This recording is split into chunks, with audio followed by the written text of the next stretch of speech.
Hello, praise lord. మీ అందరికి కూడా ప్రేమపూర్వకంగా వందనాలు తెలియపరుస్తున్నాం. దేవుని కృపను బట్టి ఈ సమయంలో మీతో ఈ విధంగా కలుసుకోవటం చాలా సంతోషకరం. నా పేరు వచ్చి రెవరెండ్ జీబీ దీపక్. నేను ఇక్కడ విజయవాడ ప్రాంతంలో ఆల్మైటీ వర్షిప్ సెంటర్కి కాపరిగా సేవ చేస్తున్నాను. ఈరోజు మనం కమ్యూనియన్ సర్వీస్ అన్న దీని గురించి జ్ఞాపకం చేసుకుందాం. మనందరికీ తెలుసు, క్రైస్తవ జీవితంలో బల్లారాధన, కమ్యూనియన్ సర్వీస్ అనేది చాలా ప్రాముఖ్యం. కొంతమంది దీన్ని వారం వారం జ్ఞాపకం చేసుకుంటూ ఉంటారు, కొంతమంది నెలకొకసారి జరిగిస్తూ ఉంటారు, కొన్ని చోట్ల సంవత్సరానికి కేవలం ఒక చోట మాత్రమే జరిగించేవి కూడా మనం చూస్తూ ఉన్నాం. సో ఈ బల్ల ఆరాధన క్రమం ఎలాగ ఉంటుంది అనేది మనం చూద్దాం. ఇది కూడా మనం గమనించినట్లయితే ఒక మామూలు మనకి జరిగే ఆరాధనలో ఒక ఆరాధనగా మనం చూడవచ్చు. ఎందుకంటే ఈ బల్లారాధన ఏదైతే ఉన్నదో దానికి ప్రత్యేకించి సంఘం బిడ్డలందరూ కూడా దీనికి ఖచ్చితంగా అందరూ కూడా హాజరవుతారు. సంఘం అంతా కూడా ఈ కూడుకుంటది అనమాట మందిరంలో. సో బాప్తిజం తీసుకున్న వాళ్ళు, తీసుకోని వాళ్ళు, బలలో పాలు పొందే వాళ్ళు, పాలు పొందని వారు, పెద్దలు, పిల్లలు అందరూ కూడా ఈ ప్రత్యేక బల్లారాధన జరుగుతున్నప్పుడు అందరూ కూడా ఇందులో పాలు పొందుతూ ఉంటారు.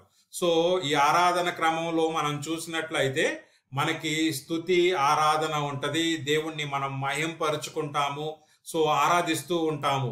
అదేవిధంగా ప్రార్థనలు జరిగిస్తూ ఉంటాము. సో సంఘం కోసం, సేవకుల కోసం, బాప్తిజం తీసుకున్న వాళ్ళ కోసం, బలలో పాలు పొందుతున్న వారి కోసం, ఇంకా రక్షణ లేని వారి కోసం, అందరి కోసం కూడా సంఘంలో ప్రార్థనలు జరుగుతూ ఉంటాయి అన్నమాట. సో అన్నిటికంటే ప్రాముఖ్యంగా దేవుని యొక్క వాక్యము అనేది బల్లారాధన ప్రకటించబడుద్ది. కమ్యూనియన్ సర్వీస్ లో బల్లారాధన జరుగుతుండగా అందులో ఒక ప్రాముఖ్యమైన ఘటన ఏంటంటే దేవుని యొక్క వాక్యము దేవుని యొక్క సేవకుల ద్వారా ప్రకటించబడుతూ ఉంటదన్నమాట. దానిని బట్టి అనేక జీవితాలు మారుతూ ఉంటాయి. బల్లారాధన, కమ్యూనియన్ సర్వీస్ అనగానే మనకి మొట్టమొదటిగా కళ్ళకి గుర్తొచ్చే ఇమేజ్ ఏదన్నా ఉందంటే మనకి యేసు ప్రభు వారి శిష్యులందరితో కూడా ఆయన అప్పగించబడక ముందు ఆయన కూర్చొని ఆ బల్ల ఏదైతే ఆ రొట్టెని విరచటం ఉన్నదో, ఆ ద్రాక్షారసం తాగటం ఉన్నదో, అది మనందరికీ కూడా మన యొక్క ఆలోచనలో బల్లారాధన అనగానే మనం అనేక సార్లు దీన్ని ఊహించుకుంటూ ఉంటాం. అనేక నివాస స్థలాల్లో, అనేక మందిరాల్లో కూడా ఈ ఇమేజ్ ని మనం చూస్తూ ఉంటాం అన్నమాట, కమ్యూనియన్ సర్వీస్ సంబంధించి. ఎందుకంటే మత్తయి సువార్త 26వ అధ్యాయము 26, 27, 28 వచనాలు మనం చూసినట్లయితే దీని గురించిన మాటలు చెప్పబడింది. ఏంటండి, వారు భోజనము చేయుచుండగా యేసు ఒక రొట్టెను పట్టుకొని దానిని ఆశీర్వదించి విరిచి తన శిష్యులకిచ్చి, మీరు తీసుకొని తినుడి, ఇది నా శరీరం అని చెప్పెను. మరియు ఆయన గిన్నె పట్టుకొని కృతజ్ఞతాస్తుతులు చెల్లించి వారికిచ్చి, దీనిలో మీరందరూ కూడా త్రాగుడి, ఇది నా రక్తము అనగా పాప క్షమాపణ నిమిత్తము అనేకుల కొరకు చిందింపబడుచున్న నిబంధన రక్తం. It's a continuous process. అది చిందింపబడుచున్న నిబంధన రక్తము. సో ఈ కమ్యూనియన్ లో మనం చూసినట్లయితే మనకి ఖచ్చితంగా ఉండేది ఏంటయా అంటే ద్రాక్షారసము, రొట్టె. ఈ రెండు కూడా మనకి ఆ బల్లారాధనలో, ఆ బల్లలో మనం పాలు పొందే సమయంలో మనకి ఖచ్చితంగా ఉండవలసినవి ఈ రెండు. ఎందుకంటే రొట్టె యేసుక్రీస్తు ప్రభు వారి శరీరానికి సాదృశ్యముగా ఉన్నది, ఆ ద్రాక్షారసము యేసు ప్రభు వారి రక్తానికి సాదృశ్యము. సో మనం చూసినట్లయితే చాలా చోట్ల ఇలాగ చిన్న చిన్న గ్లాసుల్లో ఆ ద్రాక్షారసము పోసి ఆ రొట్టె ముక్కను అక్కడ పెట్టి మనము ఆరాధన సమయాల్లో మనం చూస్తూ ఉంటాం అన్నమాట.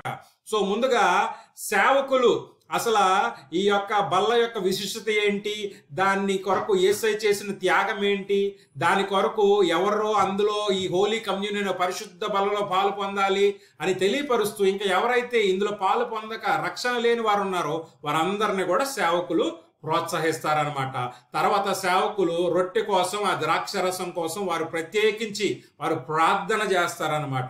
వారు ప్రార్థన చేసి తర్వాత ఈ రొట్టె, ద్రాక్షరసము రెండు కూడా సంఘములో ఎవరైతే రక్షింపబడిన వారు ఉన్నారో వారందరికీ కూడా వ్యక్తిగతంగా అందించబడుద్ది. ఇది కొన్నిసార్లు సేవకులే వారి స్వతహాగా వారి చేతులతో వారు ఇస్తూ ఉంటారు. కొన్ని సంఘాల్లో సంఘ పెద్దలు ఈ కార్యక్రమాన్ని మనం చేయటం చూస్తూ ఉంటాము. ఈ విధంగా ఒక రొట్టె ముక్క, ఒక ద్రాక్షరసం ఒక విశ్వాసి చేతిలోకి వచ్చిన తర్వాత ఆ విశ్వాసి తన కొరకు యేసయ్య చేసిన త్యాగాన్ని జ్ఞాపకం చేసుకొని ప్రార్థన చేసుకొని పరిశుద్ధంగా ఉన్నట్లు దేవుడు దీవించమన్నట్లుగా, అదే విధంగా యేసయ్య వచ్చే వరకు దీన్ని జ్ఞాపకం చేసుకోమని చెప్పాడు. దాని నిమిత్తం వారు ప్రార్థన చేసుకుంటూ ఉంటారు.